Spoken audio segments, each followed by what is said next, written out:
If you take it like this, then you will get it well. Okay. So welcome to ENT student. Now we are trying to demonstrate the model of oral cavity and tongue so that we can use the lax tongue depressor. So this is the tongue cutout wherein we are having anterior 2/3 and posterior 1/3. And later on we try to make a model of this oral cavity wherein this is the soft palate and this is the upper jaw and this is the upper lip and this is the lower lip. It's just a simulator model and this is low fidelity model. We're not saying it as a best model, temporary model which everyone can make. So this is the soft palate and this is the upper jaw and this is the gingivo-labial sulcus and this is the gingivo-buccal sulcus.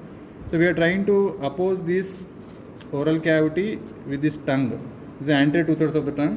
So once you are trying to use the lax tongue depressor, what you have to do is, suppose the mouth is closed like this, you have to take the permission of the patient and try to put it here and hold the tongue depressor like this.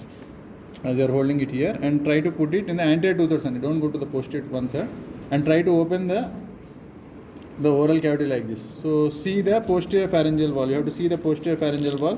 Of course, you put the hand here like this. That will become the posterior pharyngeal wall. We can attach one more model to that. This is the posterior pharyngeal wall which you are able to see. When you push it down, you can see. Don't put it in the posterior 1/3 of the tongue because it causes gag reflex and patient will go into vomiting. And what are all the other structures you have to see is number 1. Gingivo-labial sulcus up, gingivo-labial sulcus down, gingivo-buccal sulcus left, gingivo-buccal sulcus right. There is something called as retromolar trigone in this region. This is the retromolar trigone region. You have to examine the soft palate, you have to examine the tongue, upper part, that is dorsal part, you have to examine the tongue, ventral part, you have to see the frenulum, you have to see the opening of the ducts of the salivary glands like sublingual salivary gland and submandibular salivary glands. And while in the gingivo-buccal sulcus, upper second molar level, you will have the parotid gland to see. So all these things along with the anterior pillar which is supposed to be palatoglossus, posterior pillar which is supposed to be palatopharyngeus, and while dipping it down you can see the tonsil in between the palatoglossus and palatopharyngeus. We are not showing the tonsil in this, of course.